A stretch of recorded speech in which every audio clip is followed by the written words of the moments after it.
Welcome, brave souls, to the chilling depths of horror in detail. Today we're going to share Wendigo horror stories. First story. I saw the Wendigo when I was 12. I was about 12 years old when I saw a creature I never expected to be biologically possible. Before I start recalling this horrifying memory, I have to explain what I think I saw by telling a description of something really similar to it. The Wendigo is a creature from Native American folklore, usually resembling either a human with pointed teeth and dried blood covering its body or a humanoid animal-like spirit with a deer skull-like head. It feeds on humans due to it being a cannibal spirit. In 1659, there were reports of a humanoid creature with a skull-like head killing some of the people who originally founded America in the city of what is now New York. It eventually left, and what remained was an absolute bloodbath. The town I live in refuses to talk about this occurrence, and most have forgotten about it, but not me. Anyway, I'll get on with the story. I was walking home with my parents after a long day at the zoo. It was midwinter, so there was heavy snow all over the ground. I saw large footprints in the snow, shaped like those of a large bird. The only difference was the left toe was lifted off of the ground. I pointed this out to my parents, but they said it was probably just someone in a dinosaur costume having a prank. A snowstorm broke out 20 minutes after we set out, and I said to my parents, "We should be moving. This could be dangerous." My parents agreed, and we took shelter in a subway. My dad eventually went out to see if it was safe. We heard a low, reptilian growl, then the sound of bone snapping. We ran further down the subway, got into the train, and jumped out at the next station, which was very near our house. We shut the door, locked it, and I went straight into my bedroom. I shut the door, and just in case, I closed the blinds and barricaded the door.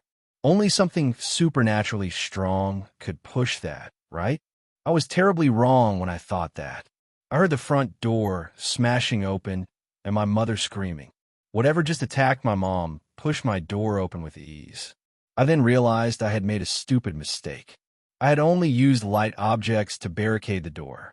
The creature in front of me had armor on its head resembling a deer skull with a crack on its snout. Its yellow eyes with slit pupils stared at me, and I stared back. Its fur was stained with blood, and I saw it holding an arm I recognized as my own father's. The creature's gray figure began to move towards me. Without thinking, I grabbed a box and threw it at the creature. It fell backwards, and I realized I had the upper hand. I took the curtain rail off the wall and charged at the creature. I kicked a box onto its head, disorientating it temporarily. When it regained full control of its body, I had already thrust the rail into its underbelly. The creature growled in anger, but eventually went into what appeared to be a permanent state of unconsciousness. I ran downstairs to check my mom. I was relieved when she turned out to be okay. We both went upstairs to check the creature, but it had vanished. So, that's the story. I'm going to relax now and try and forget that incident. Second story. Message from a Wendigo. I have been trapped here for too long. I can never forget the day I was taken. It was the dead of night. I had just killed my prey, a woman who had been foolish enough to wander into my home. I remember how happy I was that day that I did not have to hunt. Instead, the food brought itself to me. If only I had known then that my delight would soon turn into terror. The men came into my home and overpowered me. There were 3 of them. They were large, much larger than the normal men I hunted. Perhaps in different circumstances, I would have killed and consumed them. But I was injured at the time. Not a grave injury, but it impeded me still.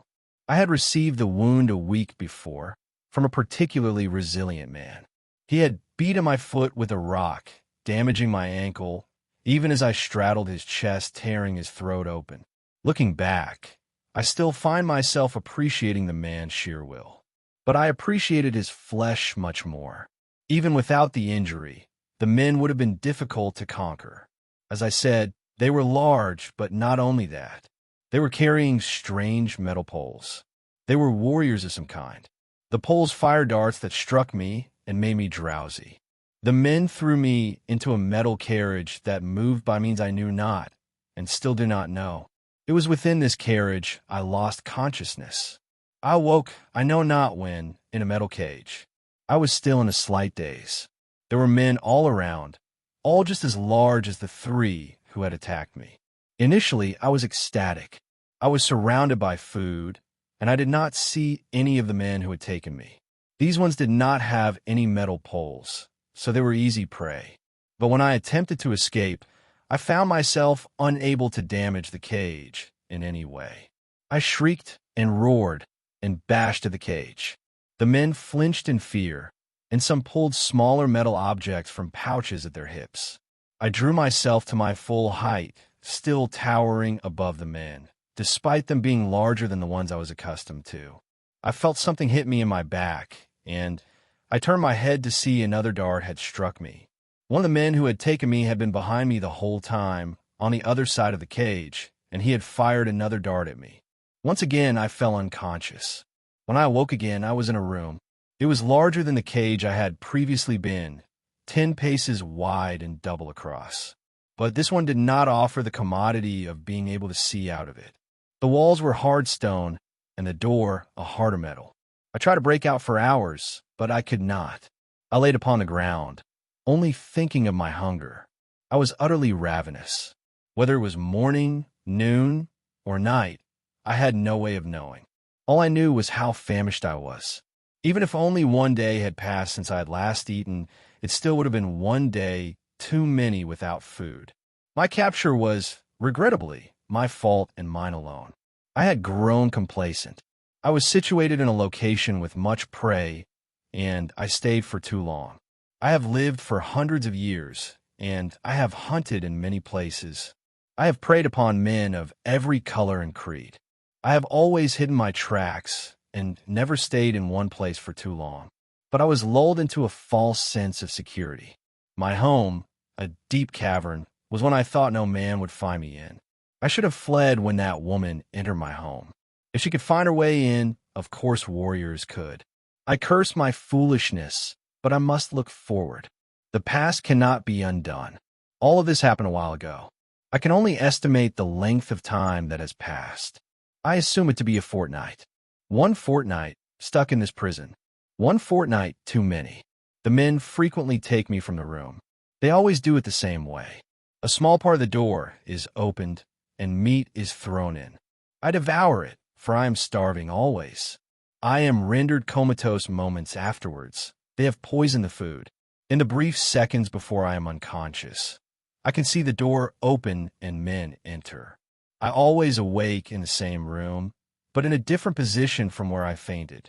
I know the men are taking me somewhere and returning me. I know not where they are taking me, nor what they are doing to me. The only way to avoid this would be not to eat the meat, and that is no option at all. My hunger will not allow it. Sometimes, the men try to speak to me.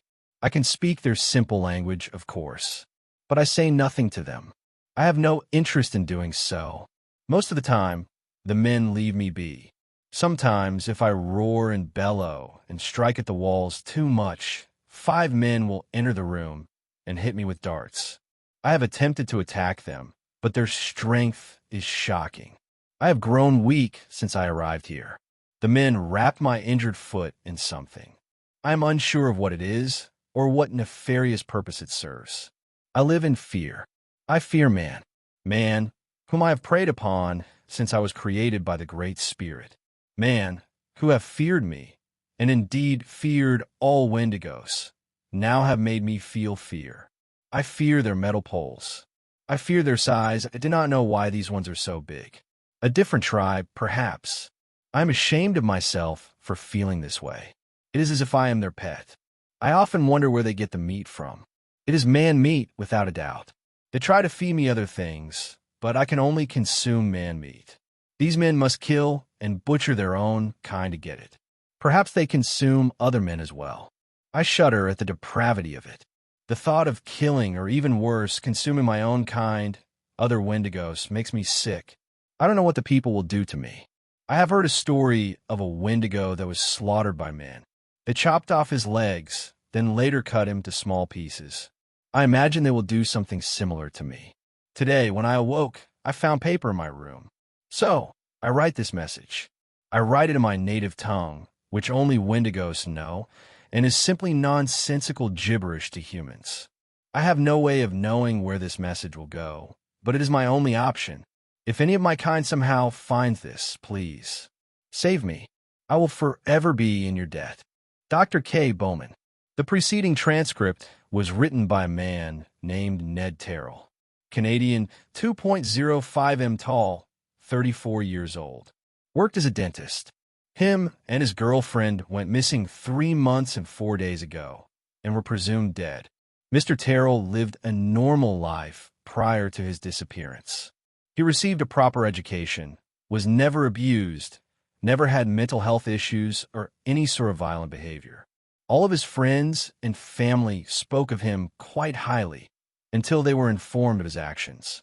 Those who knew Mr. Terrell noted that he had always been quite fascinated with superstitions, legends, and mythological creatures. On multiple occasions, he would go on trips to attempt to find these supernatural beings. He has traveled to Scotland to look for the Loch Ness Monster, America to find several creatures including Bigfoot and Mothman, Malaysia, Indonesia, and Singapore to find a Pontianak, as well as several other countries. His most recent interest was the Wendigo. The Wendigo is a Native American legend, but is quite well known in Canada as well. It is somewhat surprising that Mr. Terrell never went looking for the Wendigo earlier than he did. The stories behind the Wendigo vary quite a fair amount. It is typically said to be a spirit that possesses humans and drives them to cannibalism, but it's also said to be its own individual creature which consumes human beings. Some sources also say that humans who resort to cannibalism to survive turn into Wendigos. Wendigos, despite often being depicted as anthropomorphic deer-like creatures, are actually traditionally described as giant humanoids that smell extremely foul and can cause a chill, and in some iterations, a blizzard wherever they go. Mr. Terrell went looking for the Wendigo on April the 6th. He went with his girlfriend, Iris Hall, 31. They went to Ontario and explored deep into a forest that will remain unnamed. They informed their family and friends that they would be gone for at least a week, maybe a few days more. An extreme blizzard hit the area they were in, and their families were worried. After they still had not returned after 1 week and 5 days, they were reported as missing. After nearly a month of searching, they were not found and were declared dead. 2 weeks after this, it was noted that several children were reported missing from towns near the forest. 20 children in 4 days. They found the bodies of several of the missing children, partially consumed. The worst was a 6-year-old boy, who I won't name out of respect for him and his family. I saw the body, and while I won't go into detail, I will note that the damage was so severe it was presumed that a bear had attacked him. Wildlife control was called in to reduce the animal population of any predators in the area. Well over 50 men were deployed, and over the course of the next couple of months, tranquilized and relocated dozens of wolves and bears. But the attacks never stopped or even slowed. While almost all the missing people were children, a very small number of adults also disappeared. 3 to be precise. 2 men, both aged 23, and 1 woman, aged 21. It is worth noting that all the adults who disappeared were extremely small in stature and could be mistaken for large children as opposed to adults. Finally, 3 wildlife control rangers happened across a cave with several bodies surrounding it. They entered. Upon entering, they found Mr. Terrell. He was standing over the remains of a young girl, who has since been identified. She was 12 and was out for a hike when she passed by the cave and was taken. She lived about 2 hours away from the cave. Once again, I will not reveal her name. Due to Mr. Terrell recording everything he and his girlfriend did on the trip with an action camera, we know exactly what happened. The camera was found in the same cave as Mr. Terrell, and there are several videos recovered. The severely decomposed body of Iris Hall was also found. The videos are as follows. Videos 1 to 13. All are simply videos of Terrell and Hall exploring the wilderness. They come across as very likable, good-natured, and simply looking for fun. They kiss a lot, laugh a lot, and really love one another. In videos 8, 9, and 12, they speak about marriage and children. Video 14. After about a week of exploring, Terrell and Hall are ready to head back to civilization. Unfortunately, one of the worst blizzards in history occurred on that day. It would last for several weeks. Weather reports cite the temperature as dropping to 33 degrees Celsius. They took shelter in a cave. They are still extremely upbeat and perfectly composed. They had camping equipment and still had enough supplies for another few days.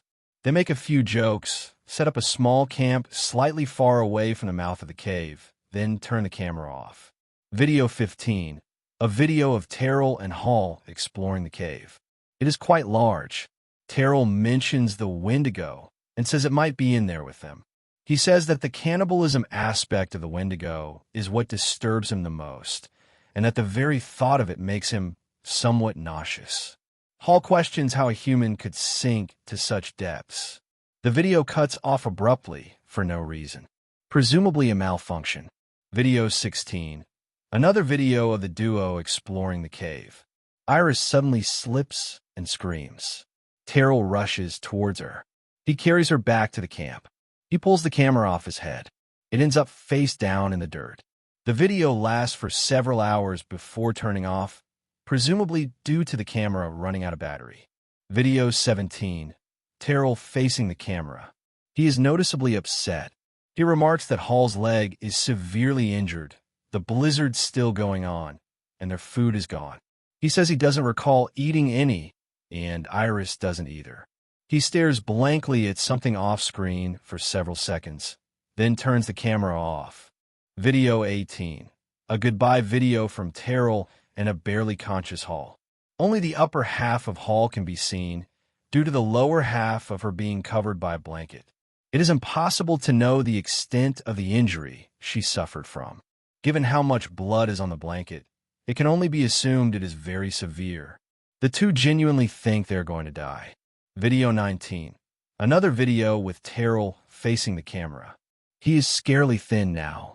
Skin like paper, sunken cheeks, blank expression. He says the blizzard has been going on for a long time and shows no signs of stopping. He remarks that he is starving to death. He talks about the Wendigo and mutters something under his breath. The word cannibalism is barely audible. Once again, he looks at something off camera. He turns the video off. Video 19 is the final video, but we can easily deduce what happens. Left with no choice, Mr. Terrell cannibalizes Iris Hall. He has a psychotic breakdown. He cannot live with being a cannibal, and to save himself, convinces himself that he is not a cannibal, he is a Wendigo, and eating humans is simply something he must do. The blizzard ends approximately 6 hours after this. Terrell begins his murder spree. I would now like to cross-reference the story Mr. Terrell wrote with facts that actually occurred. The note was written in French, Mr. Terrell's first language. Firstly, he calls the people he killed men and women, despite them all being children. He also said that the men who took him were much larger than the ones he normally hunted. Of course, this is due to the former being adults. He may have done this to lessen his guilt. He hunted exclusively children due to how easy they are to capture. Upon finding Mr. Terrell, the Rangers panicked and tranquilized Mr. Terrell. Despite being injected with enough tranquilizer to kill an average male, he survived. They threw him into a truck meant for animals and immediately drove to the nearest police station. He was placed in a holding cell. When he awoke, he attacked the bars of the cell. One wildlife control ranger was still present to give a statement to the police. He still had his tranq rifle with him and shot Mr. Terrell yet again due to the panic he was in. He was not charged for anything, as it was a rather understandable reaction. After the holding cell, Mr. Terrell was later transferred directly to our mental facility and is currently locked in a room just down the hall. The process of getting him in here was a little scuffed, but we made it happen. We had to. He is without a doubt the most dangerous patient I've ever seen, but also the most fascinating. We feed him exclusively pork, as he spits out anything else we give him. I find it rather interesting that Mr. Terrell called the trank rifles, metal poles, and the truck a metal carriage. Without a doubt, he knows what guns and trucks are. He seems to feign ignorance about many things. For instance, not knowing how much time has passed. There's a clock in his room. This shows how far his delusion goes. He has convinced himself that he knows nothing about human technology. Why would he? He's a Wendigo. He also said that he had a foot injury from being hit with a rock. While he did have a hairline fracture, it was nothing major. We gave him a cast. He doesn't seem very fond of it.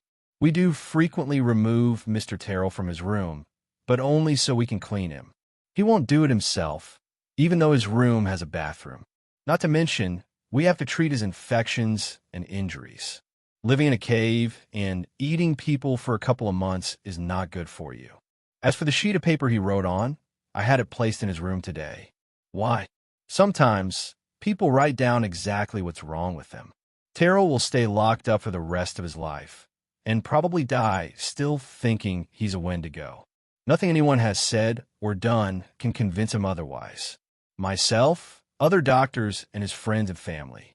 At least, the few friends and family still willing to see him. Terrell doesn't respond to anything we say. He's pretending not to understand us. We have come to the end of the story of Ned Terrell. Well, maybe not quite. He's already turned into an urban legend, and someday someone will probably make one of those serial killer documentaries about him, and after that a horror movie that'll say based on true events. It'll probably be called The Canadian Cannibal, or something equally as tasteless. Another thing, Terrell is not entirely unique. Wendigo psychosis, a condition which causes humans to resort to cannibalism, has been observed before. To my knowledge, however, no case of it has ever been officially studied. I believe Terrell will be the first, although we should probably rename the ailment to Terrell's disorder, or something along those lines. He is simply an insane man, that is all. Certainly not possessed by an evil spirit of any kind. I mean, come on. Wendigos. There's no such thing.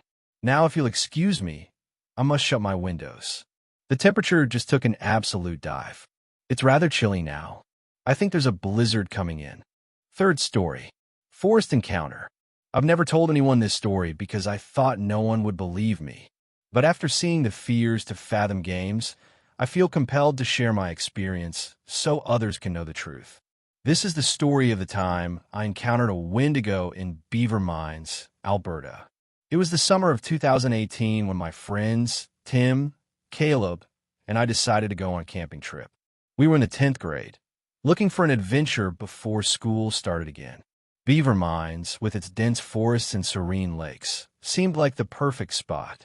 We packed our gear, grabbed some snacks, and headed out for what was supposed to be a week-long trip, excited to spend some time away from the hustle and bustle of everyday life. The first day was perfect. We set up our tent, roasted marshmallows over the campfire, and shared ghost stories. The stars were bright, and the air was cool and crisp. We felt like we were the only people in the world. That night, as we were drifting off to sleep, I heard something moving outside our tent. It was a soft rustling, like leaves being disturbed. I brushed it off as an animal, but Tim and Caleb heard it too. We decided to investigate, thinking it might be a deer or a raccoon. As we shone our flashlights into the trees, we saw a pair of glowing eyes staring back at us from the darkness. They were unnaturally high off the ground, and the figure they belonged to was tall and gaunt. The creature didn't move. It just stood there, watching us. We backed away slowly and retreated to our tent, trying to convince ourselves that it was just our imagination. But deep down, we knew something was wrong. The next day, we tried to enjoy our trip, but the memory of those eyes lingered. We decided to go for a hike to clear our minds. As we were walking through the forest, we stumbled upon a gruesome scene. A deer carcass lay on the ground, its body torn apart as if by some massive, savage creature. The air was thick with the smell of blood and decay. We heard a noise and looked up to see the same creature from the previous night, hunched over another deer, devouring it with feral intensity. Its skin was stretched tight over its bones, and its eyes were hollow, filled with an insatiable hunger. We froze in terror, watching as it tore into the deer's flesh. When it looked up and saw us, it let out a bone-chilling scream, a sound that echoed through the forest and sent shivers down our spines. We ran back to our campsite, our hearts pounding in our chests. We knew we had to leave, but the sun was setting, and we didn't want to risk getting lost in the dark.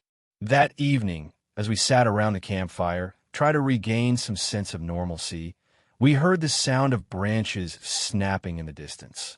I stood up, shining my flashlight towards the noise. We saw the Wendigo again, its skeletal frame partially hidden behind a tree. It was closer this time, and it seemed to be observing us with a sinister intelligence. We decided to sleep in shifts, with one of us always keeping watch. During Caleb's watch, I was jolted awake by his frantic whispering. "It's getting closer," he said, his voice trembling.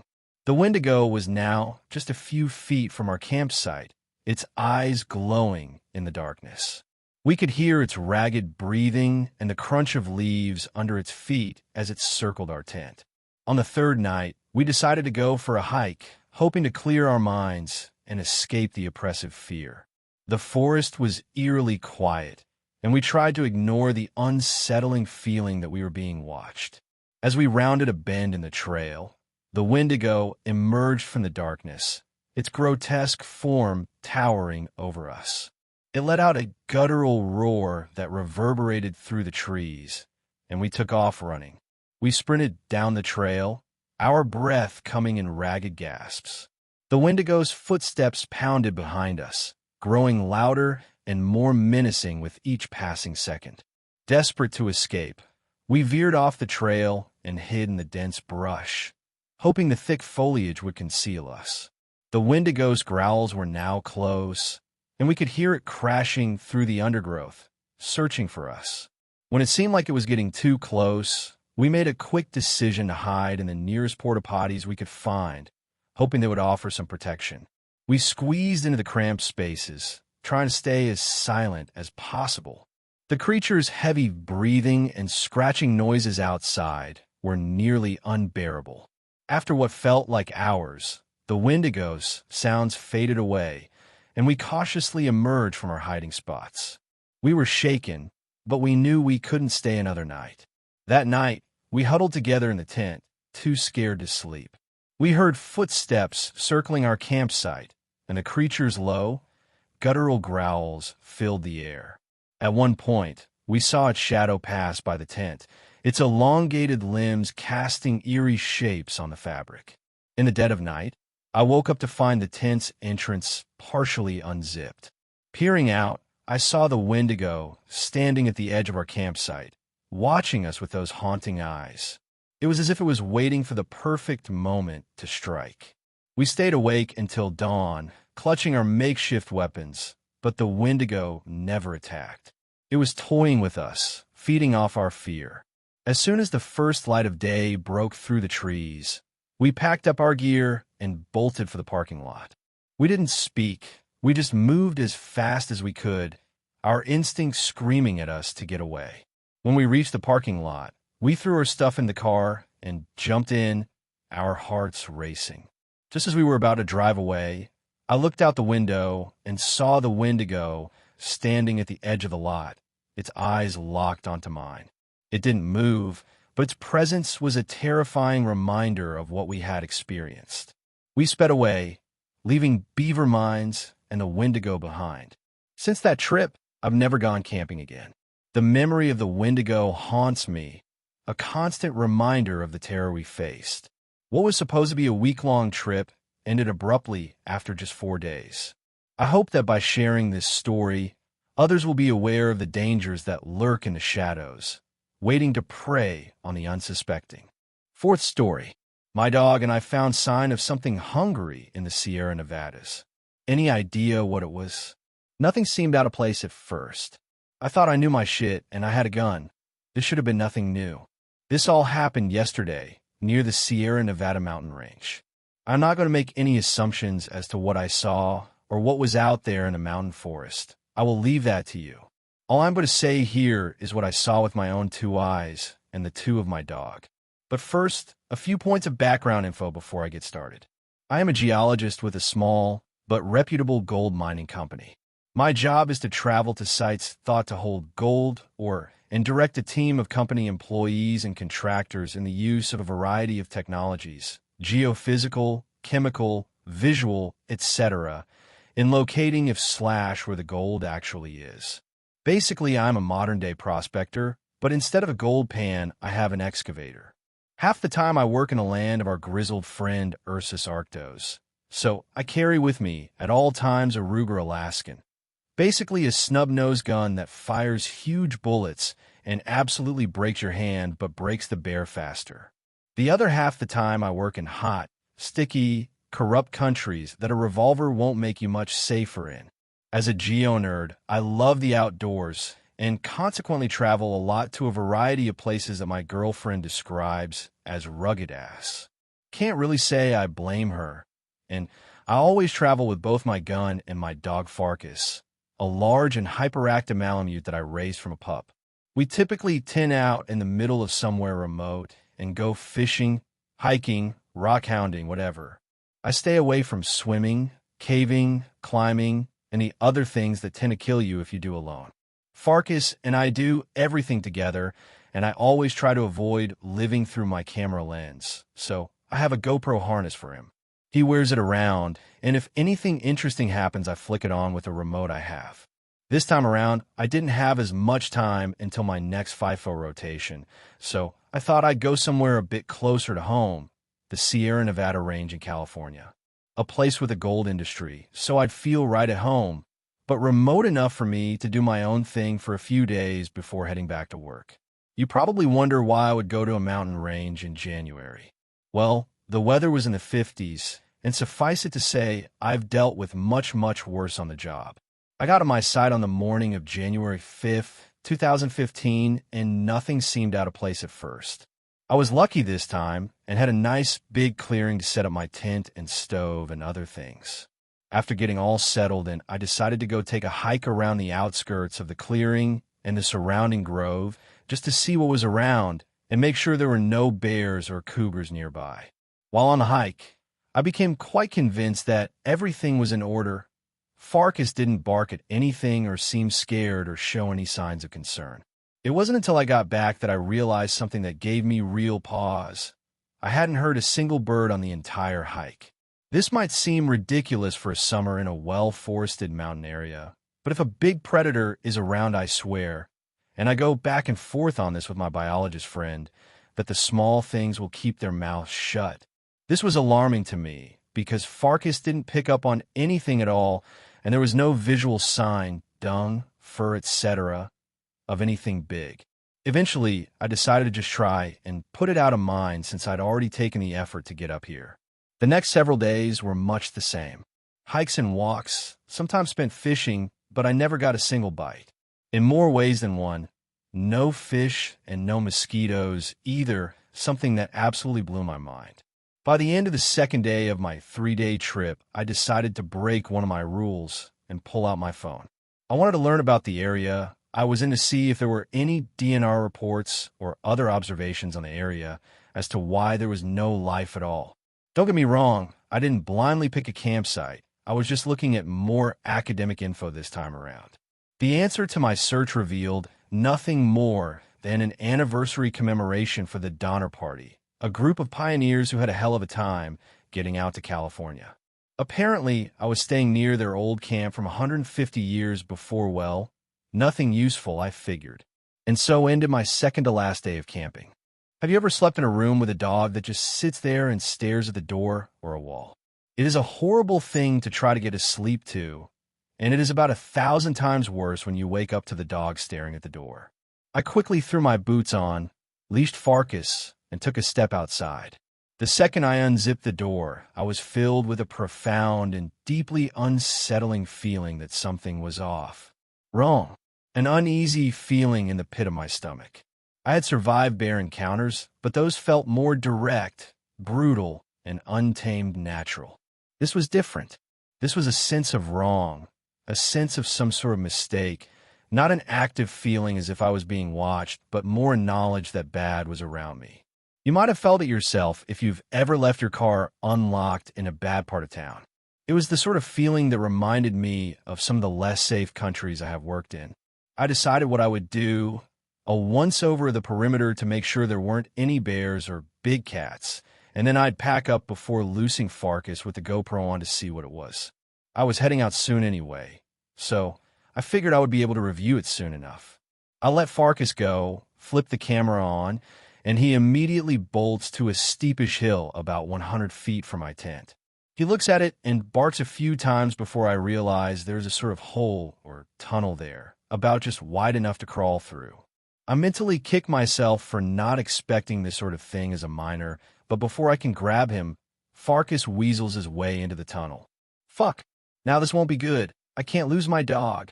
What if there's a raccoon or something? About a minute and a half pass of me, waiting and frantically calling Farkas' name before he comes squeezing his way out. He smells like shit, like actual shit, and he is covered in blood. I about lose it. It was like seeing my child hurt, but at least he is out of the tunnel. He comes over by me and sits down on the ground by me, and I start to investigate him and realize that he doesn't have any cuts or injuries. The blood must be from something else. Okay, this could be worse. I'm about to accept that some rodent must have died down the tunnel, but then the thought of the absolute quiet of the area and the lack of any animals made me stop and think. A chill ran straight down my spine as I put it together. I show up in an area with 0 animals, and my dog discovers a human-sized tunnel filled with an awful smell and a lot of blood. Plus, that awful feeling, that dread in the bottom of my stomach and the back of my brain. I decided enough was enough. We loaded into my car and drove back to the valley. As soon as I got home, I gave my poor, shivering Farkas a bath and connected the camera to my computer. I started watching the recordings. A bit of a picnic with my girlfriend and I plus Farkas, our first hike around the site, my failed attempt at fishing, where there was nothing in the water but mud, an early morning shot of I had found it. On my computer, I watched as Farkas ran to the entrance of the tunnel, barked a few times, and started to paw his way down the hole. It was narrow, and there was barely enough light to record with. It seemed like a den of some sort, although it was big enough that I had to wonder what it was dug by. That was when the camera caught a glint of light. I stepped backward a bit on the timeline and played back again slow motion. It was something wet reflecting light, something greasy and red. Like an oil spill, but it was blood. And then I noticed what was swimming in the blood. Bodies. Parts of them, at least. A goose here, a deer's leg there. It was unmistakable. There was no denying what I was looking at. A hand, a human hand. Torn up and bloody, but a hand nonetheless. It seemed as if time had stopped. What could it be?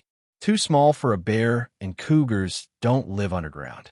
What could possibly? I was pulled out of my mental wandering by a sticky, slurping noise. Farkas was wading into the bloody pool and had begun to start eating from it. Not drinking from it, eating from it. The viscera and bones and flesh in the tunnel. He was chewing it and slurping it down.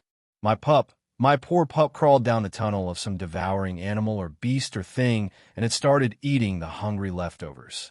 And all the while I stood above ground, hand on my holster, feeling safe enough with a gun by my side, while my dog was, well, this was a few hours ago. I've since called the police and the DNR and have been watching Farkas, who hasn't stopped that shivering but is otherwise fine.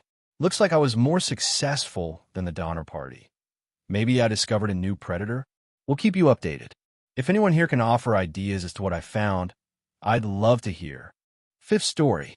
It turns out that the scratches didn't come from a bear after all. My wife, Steph, and I have been together for about 2 years now. We met at college and hit it off right away.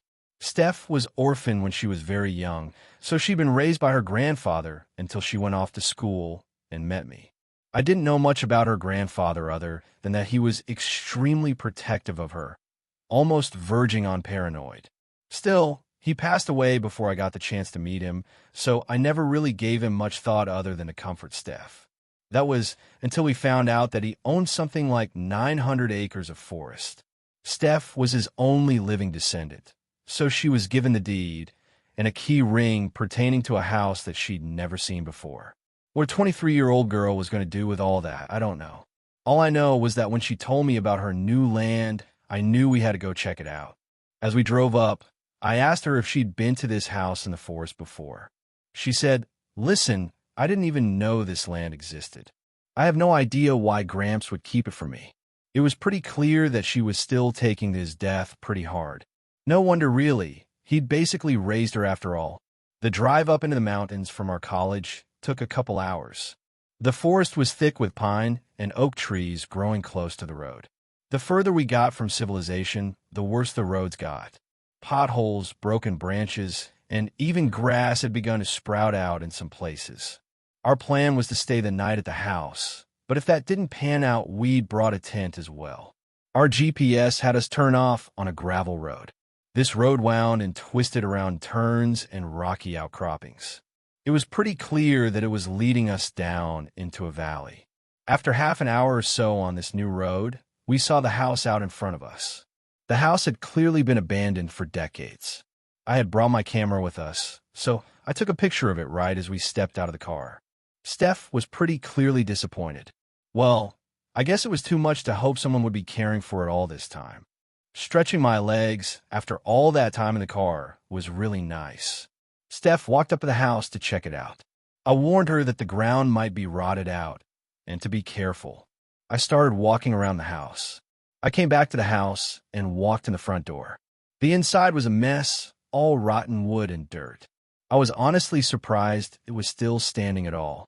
I stuck my head back outside and my eye caught on something. There was a tree growing just to the right of the house. I saw 4 long, deep claw marks in it, a few months old at least. That was when I heard Steph shriek. I ran back around to the front of the house and saw her standing in front of something rotten. When I took a closer look, I saw it was a deer carcass. I told Steph that we were most definitely in bear country, then took a picture of the deer. Only thing was it looked like the deer had been cut open with a bunch of razor blades. Bears don't normally do that. The sun soon set after that. We took out our tent inside the house and found a nice flat spot to set it up. I busted out my gas grill and made us a couple of hamburgers. We were sitting in our camp chairs inside the house and feeling pretty good by the time it got completely dark. Steph was looking at me pretty amazed. I asked her why she was so surprised. "It's just, I've never been camping before. It's different than I imagined." She looked down at her phone. "Less cell service at least." I decided to ask some more about Steph's grandpa. "Why do you think he never told you about any of this? And why didn't he ever take you camping?" I asked. "I don't know." I went on for a while about how cool I thought the property was, plans for future parties with friends, bonfires, all that. Clouds had rolled in, so all the light was just from our little lantern I brought. Pretty soon we headed inside the tent, zipped up the door, and were ready for bed. Steph had already fallen asleep when it happened. All the sounds from outside, all the crickets and birds and owls all stopped. In an instant, laying in my sleeping bag inside the tent, the silence was deafening. That was when I heard it. A distinct clicking noise echoed out from the forest. I lay in silence, trying to guess what kind of animal might have made that sound. It was so loud that Steph actually woke up next to me and asked what it was. I told her I didn't know. Then I heard the clicking noise again, extremely close. So close it seemed like it might be right next to the house. I slipped out of my sleeping bag, still inside the tent, and grabbed my camera. I walked up to the tent door and zipped it down as quietly as I could. Then I stuck the camera out into the darkness and took a picture. In the flash, I saw a hand reaching through the broken window of the house. It almost looked human, but it was deathly white and had long claws extending from each finger. Through the window, I saw what looked like a human silhouette with 2 bright yellow eyes staring in towards us. I can't be sure, but it looked like there was blood around its mouth. I pulled the camera back and zipped the tent door closed. Steph sat up. "What is it?" she asked. I moved next to her and covered her mouth with my hand. My heart was racing, and I felt all the hairs on my body standing up. I had no idea what I was supposed to do. Silence. For a long moment, I heard nothing.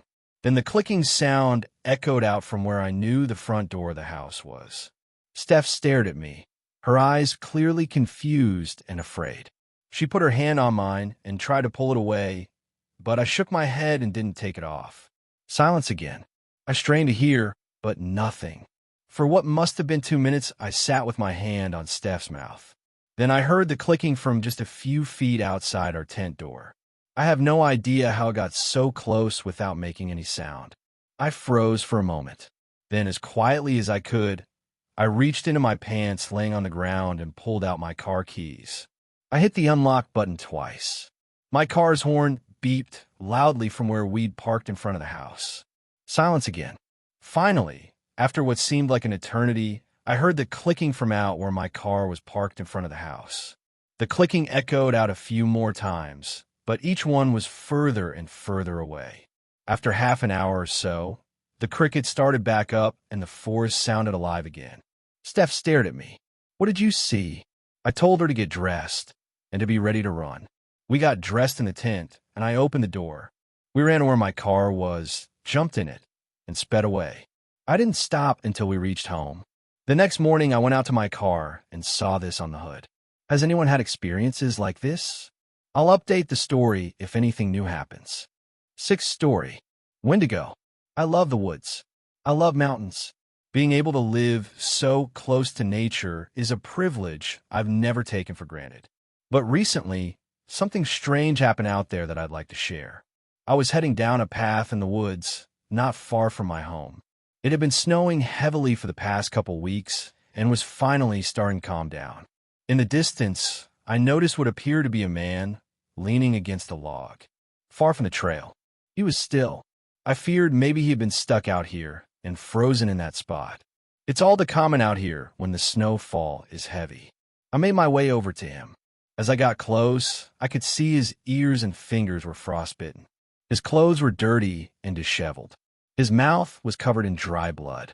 When I was only a few steps from him, his head began to move, slowly turning and looking at me with dead, glazed-over eyes. His expression was vacant until he looked at me with surprise and a crazed sort of fear. He tried to stumble to his feet, but instead ended up flailing into the deep snow. I talked softly and slowly. "Do you need help? How long have you been out here?" The man wouldn't, or perhaps couldn't, speak. However, nearby was a small hiking backpack with a tag on it that listed an address. I knew where the address was, just a few miles from my home. He must be a neighbor. I tried asking him if that was where he lived. He just kept looking at me with that crazed, fear-drenched stare, but eventually he was able to nod in affirmation. I had no way of contacting anyone, so I figured my best option would be to take him myself. Who knew how much longer he'd last out there if I left to get help? I picked him up to stand on his feet, and he was remarkably light. He leaned on my shoulder at first, but after walking for a short time, he walked almost entirely on his own. He began to say things as if he was talking to himself, a low, dry, gurgling sort of speech. It felt very inhuman. He must be delusional, I thought. I tried to get him to talk to me. "How long have you been out here?" "Weeks." His voice was like gravel. "I'm taking you home. Is there someone that can help you?" "My wife." "You were out here all alone?" He stopped talking. After a short time, he stopped walking and fell to his knees. He began to weep, and I tried to stand him up again. He latched onto me and whispered closely, "I dash." I had to eat. That explained the dried blood on his mouth. When you're in a life or death situation, you have to make hard decisions. I stopped talking after that. It took us a while of trudging to make it to his home. As we approached the front door, it swung open, and out ran a woman whom I assumed was his wife. "Oh my God, honey, is that you?" She shouted as she ran up and grabbed him, all but ignoring me. She hurried him inside, saying she'd call for a doctor, leaving me in the cold. That's fine. It's probably a lot to take in. To have your husband disappear for weeks and show up out of the blue like that. I had to get home to my wife anyway. She's probably wondering where I was. On my way home, I was going over everything that had happened. What if I hadn't found him? Will he tell his wife what happened? Where was the other person that was with him? Next thing I remember, I was doubling over in pain. It came from the bottom of my stomach. Oh no, I thought. I could have just infected myself with something he had. I blacked out and woke up at home in bed. No idea how I got there. An hour or so went by. I laid in bed staring at the ceiling, feeling a pit in my stomach. The pain was immense. It was almost like a severe hunger. I thought for sure I had contracted something from the man I helped earlier. Some airborne illness. When the doctor came, he approached my bedside with caution. He had almost no professional candor. His eyes widened as he looked at me with a certain fear. He only did a few tests and left me to be quarantined in my room alone. I could hear him speaking to my wife in the kitchen. When he goes, I couldn't make out much of the conversation. Seemed like bad news. After the doctor left, my pain only got worse. It was more distinctive hunger, however. I was becoming delirious. I couldn't remember the last time I ate. I have eaten before, haven't I? My wife came to me asking what I needed. My only answer was meat. It's been a week now since I got sick. I've lost so much weight. I'm a ghost of my former self. But I eat constantly. Venison and beef, most commonly. My hunger is so strong, I'll eat them raw. When I was at my weakest, my wife fed me, and I almost bit her fingers off a few times. Not that I mean to. I'm just starving. She's opted to start sliding food under my door. She says I'm not the same anymore. I know that much. The dog went missing, and only I know why. The doctor has come a few times again, saying the same things to my wife. However, I don't think he's saying when he goes it's something more like Wendigo. A Wendigo is a demon.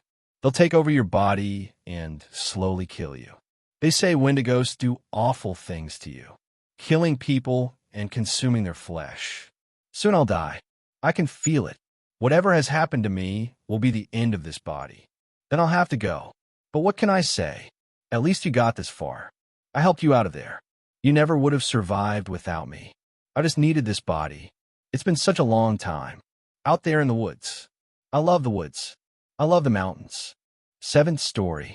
North Maine Woods. This incident was the most terrifying experience of my life. This happened in the fall of 1982 in Baxter State Park, Maine. I lived in Manchester, New Hampshire at the time, and desperately wanted to get one last camping trip in before the weather changed and the region would become buried in snow and tourists from out of state for the skiing season. It was early November, and it was still warm during the day and nice and chilly at night. Perfect for sitting around the fire and relaxing. I love the outdoors. I still do. But the events of that night in Maine would leave a mark on me for the rest of my life. My wife worked all weekend at the hospital downtown, and both the kids were at Grandma and Grandpa's for the weekend.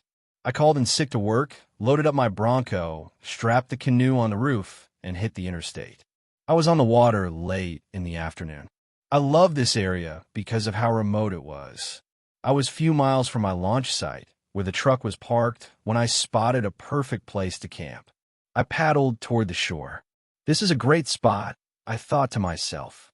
I set up my little tent, built a fire, and unfolded my pack chair to relax. The day turned into night, and I crashed out in the tent. The following day, I awoke to the sounds of birds chirping.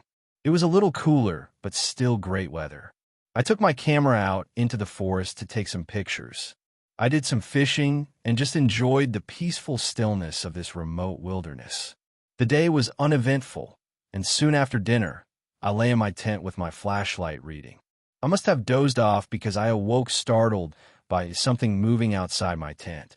I lay still, but instinct told me there was something outside. I could hear the carefully placed steps of something. There are moose and black bear up here. Moose can be very dangerous if you walk upon them by surprise. The bears generally smell you before you see them and keep away. I lay still and listened. Whatever it was had stopped at the entrance flap of the tent. As my eyes adjusted to the darkness, I could make out a faint, shadowy shape. I was wide awake now and on full alert. Whatever it was, I could hear it sniffing around and the panting of breath. I slowly began to unzip the tent when it ran off. I unzipped the flap of my tent and looked out just in time to see the branches swaying and hear the sound of something moving through the brush and into the deep woods. The sound of its footfalls told me one important thing. It was on two legs. That couldn't be right. I hadn't seen any other people since entering the park and leaving my truck at the trailhead. The tourist season for leaf peepers had passed, and even so, someone could only reach this location by the waterway. I suppose someone could be out here, someone I hadn't seen or heard until they came sniffing and snorting around my campsite in the middle of the night. I guess it was possible. As the sun rose, I ate my breakfast but remained on guard. I couldn't shake the feeling of being watched. I felt a presence in the forest. Someone or something just out of sight. I kept a .45 revolver when I camped out here in the North Woods. I wasn't concerned about the wildlife so much as the weirdos you might run across, the meth heads, the backcountry types. In my experience, the scariest thing you can come across when you're alone in the deep woods is another human. I couldn't be sure if someone were out there, but the paranoia had begun to take hold. It was dark now, and I was inside my tent. I kept the revolver close and my boots on.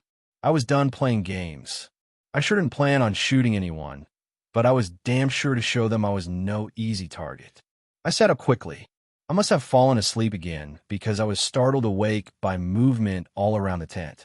The shadows everywhere, on all sides, in all directions.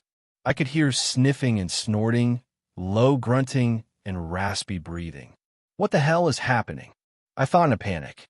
It didn't sound like people, but the height of the shadows cast against the flaps of the tent in the moonlight revealed prominent, upright figures. There must have been 5 or maybe 6 on all sides. Fear gripped me as the realization came over me. I was surrounded. The low growling stared. It was answered back on the other side and all around me. Low, deliberate growling. Were these coyotes? Were the massive shadows just the light playing tricks on me? The growling increased in pitch and intensified, and I knew an attack was imminent. I pulled my revolver and fired straight up in the air. The next moments were a complete blur. I charged through the tent with just the clothes on my back, my .45, and the truck keys in my pocket. I bolted straight for the canoe and muscled it into the water. I jumped in and began paddling. I never looked back until I got far enough from ashore. I should have never looked back. They were standing completely still on the riverbank, their bodies crouched down, with heads low, eyes reflecting in the moonlight. They looked like giant coyotes or maybe even wolves, 6 in total. I was transfixed by what I was seeing. I had never seen a coyote this large, this massive. As I sat in the safety of my little canoe, studying these creatures, they did something I will never forget. They began to stand up on their hind legs. Each one would slowly raise to 2 legs. I couldn't believe what I was seeing. They all stood like men. These things, these creatures that had almost ambushed me as their prey. I turned and furiously paddled as the howling rang out behind me. Thanks a lot for watching the video. Till the end, subscribe to Horror in Detail for more videos. Drop your suggestions in comment section.